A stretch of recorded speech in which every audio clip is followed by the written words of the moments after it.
I never expected to get involved in a life-or-death situation on my way to grab a coffee. But that Tuesday had other plans. One minute I was dodging puddles from the rain. The next I was diving off the curb and unintentionally shoving a man out of the path of an oncoming car. And if that wasn't enough, the man I saved was the kind of person who looked like he'd survived multiple corporate wars without breaking a sweat cold, sharp-eyed, and entirely ungrateful. "You're insane," he said, his voice flat, like he was critiquing a report instead of almost dying. "Do you have any idea what could have happened?" "I could say the same thing," I shot back, brushing rainwater from my jacket. "But hey, at least someone's alive to complain about it." He didn't respond. Instead, he glanced around as if the city itself might rise up to attack him next. Then he did something that confused me entirely. He followed me home. Not in a creepy way, at least. I tried telling myself that, but in that subtle, calculating CEO way that made your stomach tighten for no reason. My name is Ethan Rivers, and up until that day, my life had been comfortably average. I worked in a small publishing company, loved my tiny apartment in Brooklyn, and believed I was invisible to anyone except my cat, Mr. Whiskers. That all changed when I accidentally saved a man who exuded a kind of magnetic, dangerous energy that made every instinct in my body scream to run.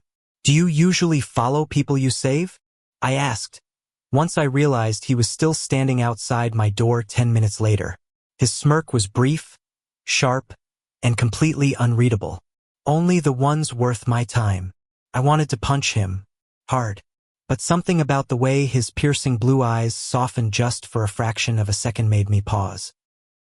He had a presence that could fill a room without even trying. Yet here he was, lingering like a shadow in my small, dimly lit living room. The next day, life didn't return to normal. In fact, it became slightly terrifying with a dash of intoxicating. I was walking to work when I noticed him leaning casually against the lamppost outside the cafe I frequented, holding a black briefcase like it was an extension of his arm. He looked like he belonged in a magazine spread rather than standing in front of a line of impatient baristas. "Morning," he said, tipping an imaginary hat. "You've got a latte coming, and I insist on paying." "Insisting, huh? You're bold for someone I just met. Call it persistence." His tone carried a hint of amusement, but it didn't reach his eyes. Those eyes remained guarded, calculating, like he was already analyzing my entire life. And for some reason I liked it, hated it, liked it again. Emotions I didn't know I was capable of feeling twisted inside me like a storm. As days turned into weeks, his presence became routine. He was there when I left work, there when I walked home, occasionally showing up with unexpected gifts or seemingly innocent gestures that made my pulse race.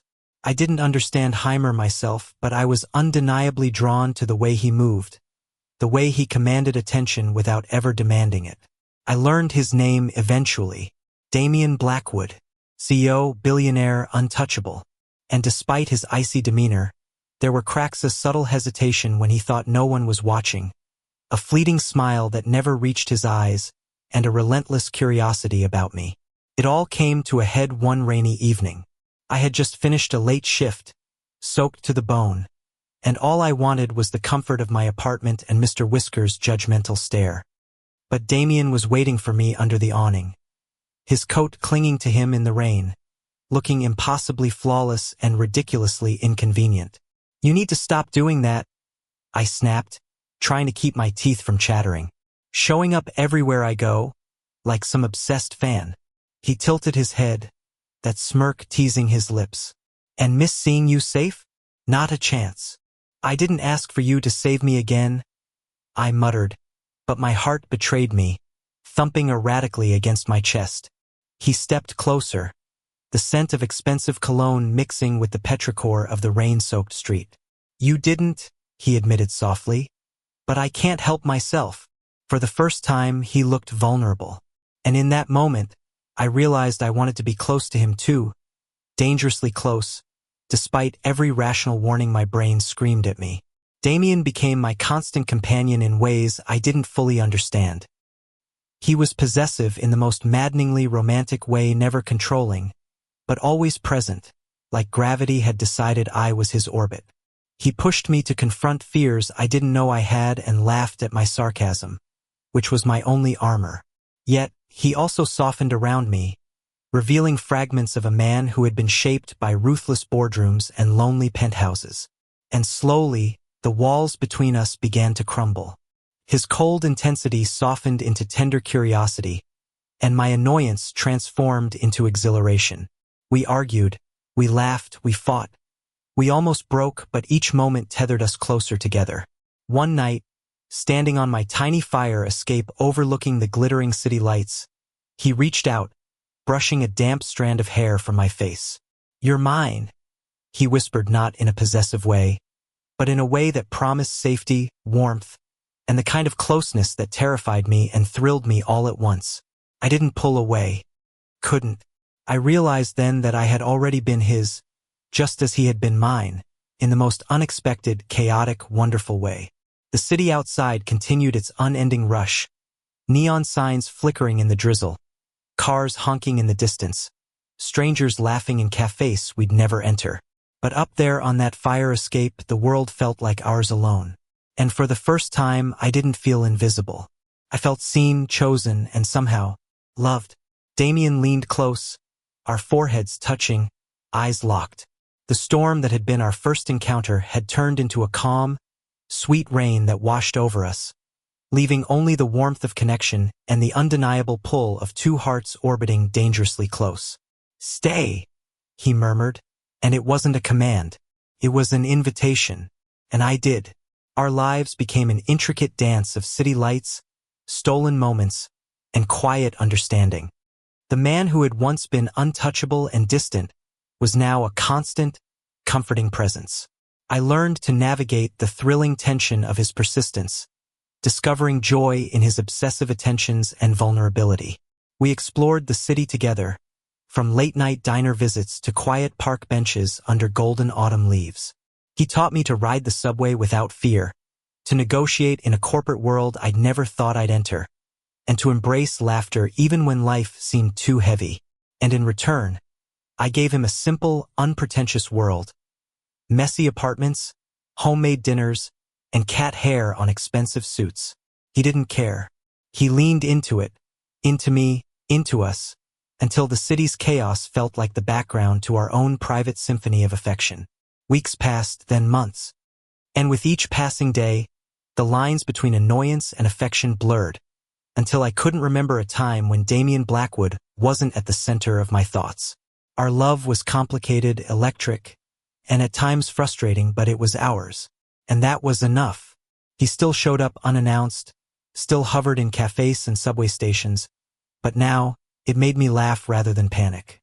His persistence had transformed from a dangerous obsession into a heart-stopping, life-affirming devotion. One evening, as we watched the sunset from the Brooklyn Bridge, Damien held my hand tightly, fingers entwined, gaze fixed on the horizon. "We've survived worse than me stalking you," he said, smirking, though his eyes were tender. "And look where we are." I laughed, leaning against him, feeling his warmth seep into my bones. "I guess you were worth the trouble," he chuckled, pressing a soft kiss to my temple. Always. And in the vast, noisy city of America, amid the chaos and neon glow, we found our little pocket of calm, love, and mischief, a reminder that sometimes saving someone accidentally can change everything. Our story continued, a delicate mix of passion, humor, and heartfelt devotion. Damien's icy exterior melted under the warmth of trust and laughter, and I found courage I never knew I had. Together, we discovered the beauty of imperfection, the thrill of unexpected love, and the quiet power of simply being there for someone through rainstorms, boardrooms, and late-night coffees. Life wasn't perfect. Love rarely is. But as I leaned into Damien on our fire escape, the city lights sparkling below, I realized something profound. We had found a rare, genuine connection, one that neither money nor circumstance could ever erase. And for the first time in a long time, I felt entirely, blissfully home. Ethan's life had become an unpredictable whirlwind since the fateful Tuesday that brought Damien into his orbit. Days started to feel like a carefully orchestrated mix of anxiety and anticipation, an emotional cocktail that neither of them could resist. Every glance, every accidental touch, every word carried weight. But the tension wasn't suffocating. It was exhilarating, like standing on the edge of a skyscraper and realizing you might just fly if you jumped together. The first test of our fragile understanding came with work. My publishing job had always been routine emails, deadlines, and the occasional office drama, but now, I found myself distracted, thinking about Damien's piercing gaze and that almost imperceptible smirk that made my chest tighten. One Monday morning, I was buried in manuscripts when my phone vibrated. A text from Damien. "I'm outside." "Coffee?" I groaned, rolling my eyes. "Why can't you just let me work in peace?" I muttered aloud, though my fingers betrayed me, already typing a reply. "Fine. 10 minutes. 10 minutes later, he was leaning against my office building's brick wall, impeccably dressed, hair slightly damp from the drizzle outside. He smiled that crooked, infuriating smile, one that could melt glaciers and drive ordinary people insane in the same breath. "You look stressed," he observed, tilting his head. "Let me fix that." Before I could protest, he had already ordered coffee for both of us and pressed a warm cup into my hands. I knew better than to resist. There was a magnetic pull I couldn't explain. As we walked together to the small park nearby, I realized just how closely he studied me, very reaction. Every sigh, every frown or smile noted with subtle precision. "You really are impossible," I muttered, more to myself than to him.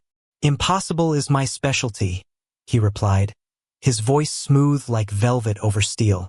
But there was a softness beneath it now, a layer of curiosity that had never existed before. The city seemed different when Damien was around. Ordinary streets became scenes charged with cinematic tension. Neon reflections danced on wet pavement, and even the mundane chatter of pedestrians felt like background music to our unfolding story.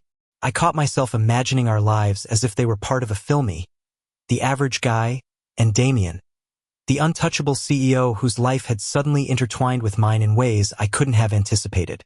We started spending more time together outside the accidental stalking. He insisted on accompanying me to grocery stores, bookstores, and even my tiny apartment, where Mr. Whiskers gave him a suspicious glare. Damien never intruded, simply existed in my life with a persistence that was equal parts charming and maddening. I hated him and adored him simultaneously, and it was driving me mad. One evening, as we walked through Washington Square Park, the city skyline glowing behind us, he reached for my hand. Not with hesitation, but with quiet confidence. I froze, heart hammering. "You can pull away," he murmured, his thumb brushing over my knuckles. "But I won't let you go." I laughed nervously, the sound brittle but honest. "You make it sound so easy, but it's terrifying." He smiled softly, leaning just slightly closer. "The best things usually are." The tension escalated when I accidentally discovered a little-known side of Damien. One Friday night, he invited me to a gala event I would never have imagined attending. The room was drenched in glittering chandeliers and expensive fabrics, filled with people whose wealth seemed endless. Damien moved through the crowd like a predator among prey, yet every few moments, his eyes found me. The cold, untouchable CEO seemed utterly devoted to making sure I felt safe, even amid the glitz and scrutiny. "You're not supposed to be here," I whispered as we stood near a corner, watching others dance and mingle. "I brought you," he replied simply. End of discussion. And with that, he swept me onto the dance floor. I panicked briefly, stiffened under his touch, but then the music, the warmth of his hands, and the intensity of his gaze dissolved all resistance. In that small, glittering moment, the world outside ceased to exist. We were suspended in a bubble of tension, laughter, and the magnetic pull of two hearts colliding. When the song ended, he held me close, forehead resting against mine. "You have no idea how impossible you make my life," he admitted quietly. "I'm not supposed to feel this, but I can't stop." Over the following weeks, the lines between annoyance and affection blurred even further. Damien's persistence took on new layers, sometimes playful, sometimes overwhelming, but it always carried a message. He was invested, entirely and irrevocably.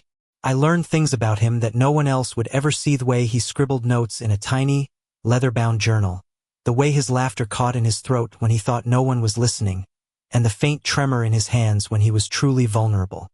He was the perfect facade of a CEO, but beneath that armor was a man who could hurt, who could love, who could need someone as much as I did. And I, stubborn as I was, found myself drawn to those moments of vulnerability.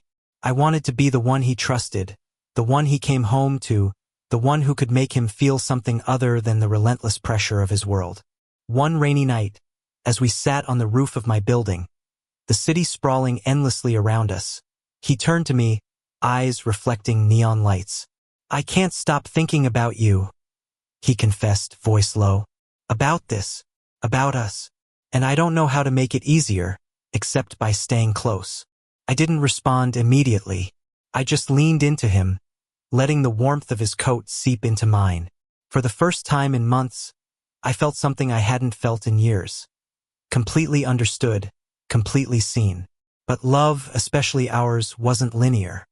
Our closeness brought tension in equal measure. Damien's need to control every aspect of his life clashed with my desire for independence. We argued not often, but with intensity over small things that felt monumental in the heat of emotion. "You can't just waltz into my apartment uninvited," I shouted one evening, frustration spilling over. "I didn't waltz," he replied, calm yet firm. "I came because I care. I know you don't understand it yet, but you will." I stared at him, exasperated. How could someone so infuriating also make me feel this safe, this alive?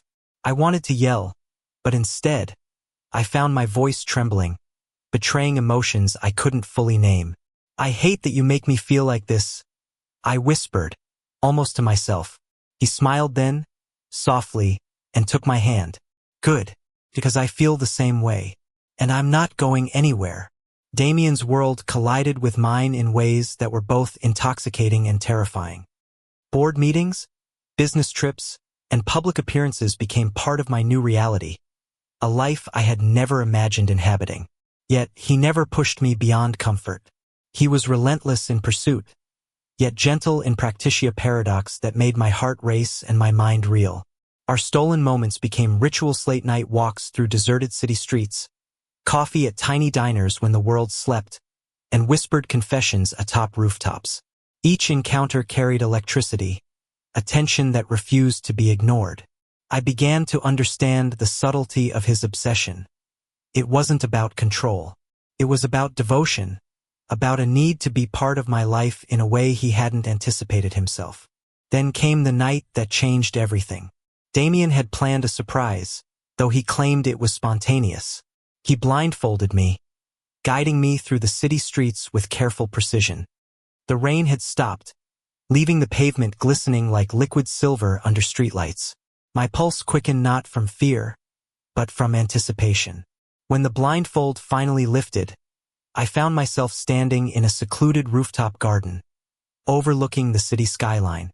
Fairy lights twinkled around us, and the air smelled faintly of jasmine and wet concrete. Damien turned to me, uncharacteristically nervous, but resolute. "I wanted to do something different," he admitted. "Something that shows you what you mean to me, beyond words." I felt tears prick my eyes, a lump forming in my throat. He reached for my hand, entwining our fingers. "I know I can be overwhelming, obsessive, maybe, but I promise this. I'll always be yours if you let me." I didn't hesitate. The years of caution, the hesitation, the fear, all of it melted away in the warmth of his gaze. I leaned into him, letting his arms envelop me, the city lights casting a magical glow over us. Our first kiss was tentative, searching, and then all-consuming. The rooftop garden became a sanctuary, a place where the chaos of our lives didn't exist. We laughed afterward, breathless, hearts racing, finding humor in the intensity of our connection. From that night on, our relationship deepened. Damien's presence became less intimidating, more comforting. My heart, once guarded and wary, found a rhythm that matched his. We navigated the complexities of our worlds with patience, humor, and an unwavering commitment to each other. We weren't perfect. We argued, we clashed, and we tested boundaries. But we also laughed, explored, and supported each other in ways neither of us had imagined possible. As the months passed, the story of Ethan and Damien became one of subtle, enduring romance. The city outside continued its relentless pace, but within our little shared world, there was understanding, laughter, and love that defied expectation. Damien's ice had melted into warmth, revealing a man capable of profound care and affection. I had grown in ways I never thought possible, learning to trust, to love, and to embrace vulnerability. Together, we discovered a connection that was rare, electrifying, and ultimately life-changing. And in the midst of a sprawling American city, among skyscrapers and neon lights, two hearts that had collided in the most unexpected way found a rhythm of their own, a rhythm that promised devotion, passion, and the quiet magic of being truly seen. The weeks that followed our rooftop revelation were nothing short of magical. Damien and I had found our rhythm, a delicate balance between his relentless intensity and my cautious, sarcastic humor. Every day felt like a new adventure, even in the mundane corners of New York City. Coffee runs, grocery store trips, or quiet nights with Mr. Whiskers became rituals that tethered us to each other, binding us in ways that felt both thrilling and terrifying. Yet, beneath the calm surface, life had a way of testing us. Damien's position as a CEO carried responsibilities that sometimes collided with our personal world. Business trips, sudden meetings, and public appearances occasionally pulled him away, leaving me with the ache of absence. But even in those moments, the bond we had formed proved resilient. His texts, calls, and occasional surprise visits reminded me that distance could never sever the connection that had grown between us.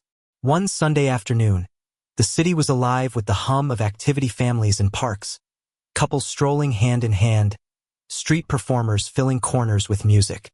Damien had insisted we take a break from our usual routines. "We need a day that's just ours," he declared, pulling me toward the East River waterfront. I rolled my eyes but let him drag me along, secretly thrilled. We found a quiet spot on the riverbank, the city skyline reflecting in the gentle waves. The sun dipped low, painting the sky in shades of gold and lavender. He handed me a blanket, and we sat in comfortable silence, the city bustling around us. Yet somehow, it felt like we were the only two people alive. "You ever think about how we met?" he asked suddenly, eyes on the horizon. I chuckled, shaking my head. "Every day. I mean, saving you from that car was probably the worst luck of my life, and yet, here we are." He turned to me, a soft, amused smile playing on his lips. "Worst luck or best?" I leaned into him, resting my head against his shoulder. "Best?" I admitted, feeling a warmth spread through me that had nothing to do with the blanket. Our first real vacation together was planned hastily but perfectly. Damien had booked a small cabin upstate, overlooking a serene lake surrounded by autumn trees. The city's constant noise and chaos melted away into the crisp mountain air, the scent of pine, and the quiet symphony of nature. We arrived in the late afternoon, the cabin bathed in the golden glow of the setting sun. Damien carried the bags, grinning like a mischievous child, while I struggled with the smaller items. Inside, the cabin was rustic yet cozy, wooden beams, a fireplace, and large windows that framed the fiery autumn landscape.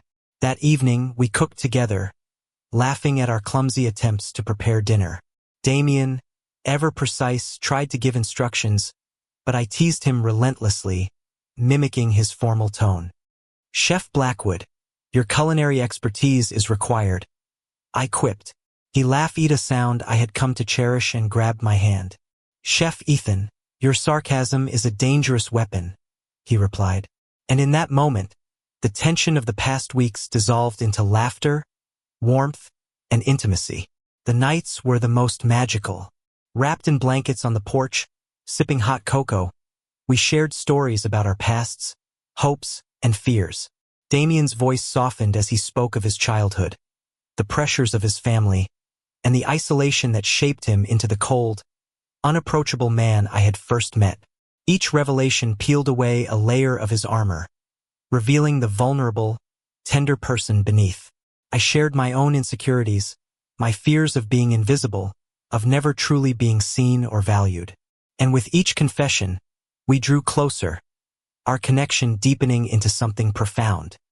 It was no longer just infatuation or attraction, it was trust, understanding, and an unspoken promise that we would face life together, no matter what storms came our way. Back in the city, our relationship continued to evolve. Damien's presence became a comforting constant, a reminder that love could be intense yet nurturing, passionate yet gentle. We navigated the challenges of blending our worlds, the corporate chaos, the mundane routines, and the unexpected surprises with patience and humor. One particularly memorable evening, Damien took me to a small rooftop garden he had discovered months ago but never mentioned. Fairy lights twinkled, casting a soft glow over the flowers and the city skyline beyond. He turned to me, eyes reflecting the lights, and whispered, "I wanted to create a place just for us, where the world can't reach us." I was speechless, overwhelmed by the thoughtfulness, the intimacy, and the love that radiated from him. Without thinking, I threw my arms around his neck, pressing my lips to his in a kiss that was both desperate and tender. The city below disappeared, leaving only the two of us, suspended in a moment that felt eternal. As our relationship matured, we faced inevitable challenges. Damien's high-profile career often collided with my more grounded, modest life. There were moments of jealousy, miscommunication, and fear, moments that tested the strength of our bond. But each challenge only reinforced our connection, teaching us patience, empathy, and the importance of communication. One rainy evening, a miscommunication nearly drove us apart. I had assumed Damien was ignoring me, while he had been swamped with an urgent business crisis. The argument was intense, words sharp and hearts heavy. But in the aftermath, we found clarity. Sitting together in silence, rain tapping gently against the window, Damien took my hands in his. "I don't want to lose you," he admitted, voice breaking slightly. "No matter what happens, I need you to know that you're my priority." Tears blurred my vision, but I nodded, pressing my forehead to his. "And you're mine," I whispered. "Always." The turning point in our relationship came unexpectedly. Damien had arranged a surprise dinner at a quaint, candlelit restaurant tucked away in a quiet corner of Manhattan. The atmosphere was intimate, the kind of place that felt suspended in time. As we dined, sharing laughter and stories, Damien reached across the table, taking my hand in his. "I've been thinking," he said softly, eyes locked on mine, "about what it means to love someone, and I realized, I don't want to just be a part of your life. I want to be your life." My heart skipped a beat, emotions swirling in a dizzying mix of joy, disbelief, and love. "You already are?" I breathed, unable to hold back the smile that spread across my face. He smiled, leaning closer, our foreheads touching. "Then let's make it official," he murmured. And in that quiet, candlelit corner, amidst the scent of roses and soft music, Damien and I promised ourselves to each other not just as lovers, but as partners, friends, and unwavering companions through life's chaos. Months turned into a year, and our love deepened.